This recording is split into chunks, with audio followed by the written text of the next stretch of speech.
Hello Summoners and welcome to another episode of Underrated Picks. In this video we're going to be covering all those underrated picks that you need to consider adding to your champion pool for patch 9.16. Aside from their lack of popularity, there are other reasons why we're suggesting them. Namely, things such as their statistics, their strengths in solo queue, and maybe just because they're slept on. Feel free to leave any comments down below. Also let us know if you guys think we missed any picks. But before we get started, make sure you check out ProGuides.com using the description link below if you want to see huge improvements to your rank. There are a ton of challenger coaches waiting to help you guys win more games, so what are you waiting for? Click the link below and go meet your next coach. Alright, now starting off at the top lane, our first pick is going to be Dr. Mundo. This patch, Dr. Mundo received some well-needed buffs. Although he received some buffs in previous patches, they weren't simply enough to push him back into the meta. The buffs to his E and W will provide him with more early-game tenacity and late-game damage. Make sure, however, you do ban out either Kled or Darius if you're picking him blind. Those two matchups will probably be pretty rough for you. Alright, so why Mundo? With the latest buffs, he should have much more presence in the mid-game. He'll only need 1 point in W to gain the 30% tenacity provides, which is not a big deal in the early game, but a buff is a buff. In the mid-game, however, you'll be thankful for having that 20% tenacity. It's a stat that's tied exclusively to one item in the shop on Summoner's Rift, so having access to it in your kit is really convenient. Most champions will also max their second ability at level 13, which is right around the mid-game. You'll be beefy, deal tons of damage, and be extremely hard to peel off with all the tenacity that you have. Especially in lower elos where players are less willing to purchase grievous wounds, players should definitely give Mundo a spin. An unkillable and unstoppable damage machine is just what players need to stomp games by themselves. Why would higher-rated players want to pick Mundo, though? Well, he doesn't win every lane, but the best part about Mundo for higher elo players is that his cleaver has an extremely short cooldown. This means that even in bad matchups, he'll still be able to farm safely as long as he doesn't fall too far behind. If enemies try to tank too many cleavers to deny Mundo farm, he can look to play more aggressively to punish them. Alright, next up is Yorick. Yorick has held solid win rates for the past several patches simply because his strengths are great for solo queue. He's one of the best split pushers in the game and has really good kill pressure with his cage alongside his ultimate. Sounds pretty OP,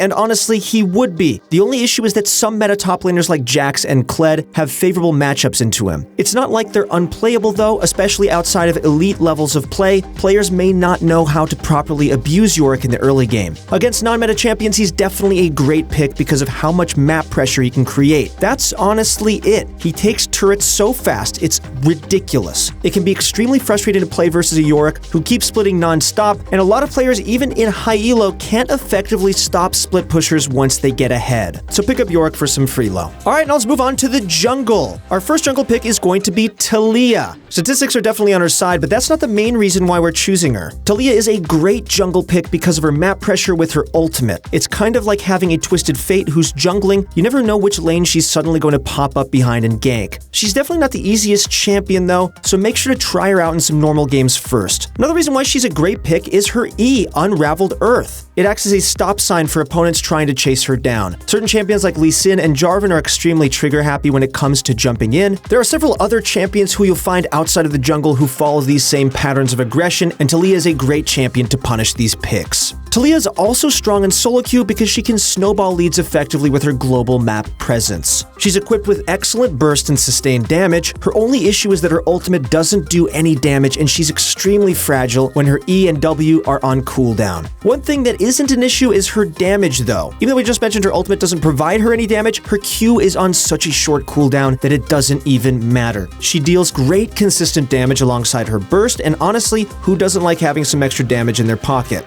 Alright, next up in the jungle is going to be Xin Zhao. One of our in-house analysts swears by this pick. He's easy, snowballs hard, and is relatively strong. He really is as simple as that. Xin Zhao has had a positive win rate in the last several patches because when stacked up versus the meta, he isn't half bad. Overall, he's only slightly above average, but for how simple he is, he's ridiculously effective. His ganks are lethal. Since his knockup and gap closer are targeted abilities, there just isn't any way to outplay Xin Zhao aside from having good spacing or map awareness. Anytime you gank a lane, you're almost guaranteed a kill or a flash. Xin Zhao is one of the best junglers for repeated ganking and camping lanes. Once an enemy laner falls behind, they're susceptible to being ganked anytime their wave is pushing or if they're low enough to get dove under the turret. Another great thing about him is his item flexibility. Regardless of what runes he takes, he's a bruiser at heart that can choose between extra tankiness or damage based on the situation. When finding several successful ganks, he can build Triforce and continue stomping his opponents into the floor. When behind, he can rush a Black Cleaver and Sterix for some extra tankiness and utility while still dealing a ton of damage. Our final pick in the jungle is going to be Warwick. We mentioned him back in our pro counters for patch 9.14, but honestly overlooked some things about him. Too many players don't value Grievous Wounds enough, and so, like Dr. Mundo, Warwick absolutely thrives against players who aren't willing to make a small sacrifice. Since he's jungling, it's also extremely unlikely that his direct opponent will willingly fork over 800 gold in the early game. Since laners aren't playing against him directly, they usually won't itemize it until much later in the game, if at all. Warwick's incredible sustain and drain tank nature makes him annoying, difficult to kill, and great for small skirmishes. His W Blood Hunt is also bound to strike fear into his opponents, as anytime they're low, they'll hear Warwick's howl, signaling that he's marked them as prey. Alright, now let's get onto the mid lane. Aurelion Sol is absolutely dominating the Rift right now. Last patch, he was basically tied with Rumble as the least played mid laner in the game, while simultaneously holding the highest win rate in his role. If that doesn't already spell it out for you, well, let me try and convince you some more. Sol's strengths are just too good for solo queue. He can take lane priority with ease and constantly pressure side lanes to get the game rolling. Even in losing matchups, his opponents have a hard time killing him since he's always pushing, using potions, and roaming or recalling. On top of this, his itemization is extremely safe. He gets to build tanky items like Rod of Ages or Rylai's Crystal Scepter, making it harder and harder to punish him as the game progresses. It's a tough call on whether he's OP or not because he has a rather low play rate. But there's no doubt that at worst, he's definitely strong, and most of the player base is sleeping on him. He is a little bit difficult to play, however, so if you guys do plan on picking him up, then check out ProGuides.com, use the description link below, get yourself a coach, and they'll show you exactly how to play him. Alright, next up is Malzahar. He's held a perfect attendance record for the 52% plus club for the past 5 patches. Kind of like Xin Zhao, but better. He's simple and effective. Why bother dodging crucial abilities, landing your own, spacing yourself perfectly, and executing difficult mechanics to make a play, when you could accomplish the exact same thing by just pressing Flash and R? That's basically the life of Malzahar. He can literally change the tide of any game by pressing 2 buttons, and he's kind of like an Aurelion Sol Jr. With his E, Malzahar is pretty good at perma-shoving waves as well, though he's not able to consistently recall like Sol is. Instead, he'll run teleport to allow himself to return to lane more quickly and continue spamming his abilities. Let's be real here, laning versus Malzahar is absolutely tilting. His passive makes him difficult to gank, and his ultimate makes you a potential victim anytime his jungler's nearby. If your goal is to win and climb, definitely consider joining the dark side and give this Prophet of the Void a try.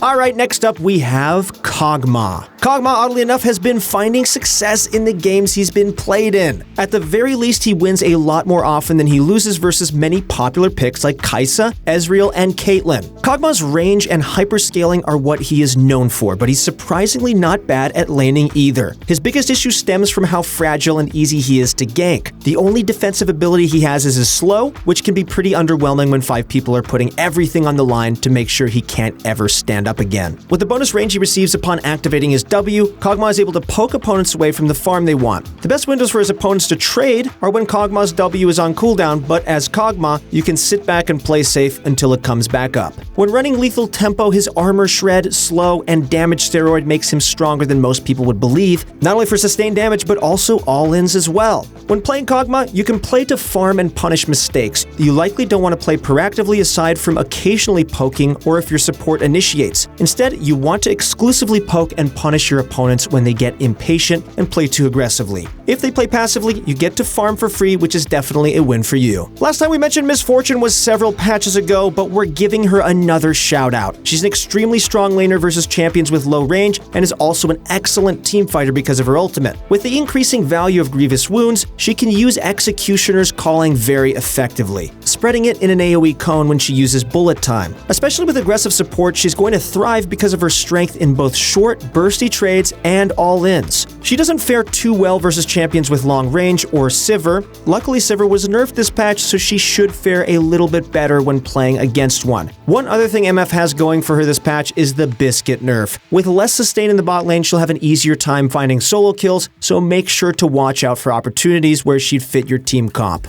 Alright, now let's wrap up the video with support. First up, we have Swain. Swain's support is starting to gain some traction in Korean solo queue. He can poke pretty well with his standard spell rotation and has great all-in at level 6 once he has his ultimate as well. With his ultimate, his enemies are constantly in danger of falling victim to his insane 2v2 potential. If they're unable to immediately burst him down, his health drain and damage over time will prove to be too powerful for his enemies in extended fights. It's optimal for his opponents to look for short trades rather than long ones. When they do, however, they put themselves at risk of getting rooted and forced into an extended trade. If you can land your abilities when your opponents try to poke you, you can usually pick up summoner spells or kills. After the laning phase, Swain is just another AP carry for his team. At the very least, he can call himself a support since his W allows him to scout out areas. He can follow up on his teammates' CC, and he'll still have a remnant of the Watchers for wards. Especially when your team lacks damage, consider picking up Swain in the support role. Alright, now for our final underrated pick of the patch, it's going to be none other than Vel'Koz. A lot of high elo players will ramble about how you need to pick a damage support like Vel'Koz to carry your team. The reason why we're picking Vel'Koz isn't because of that. However true it may or may not be, we definitely wouldn't call him OP,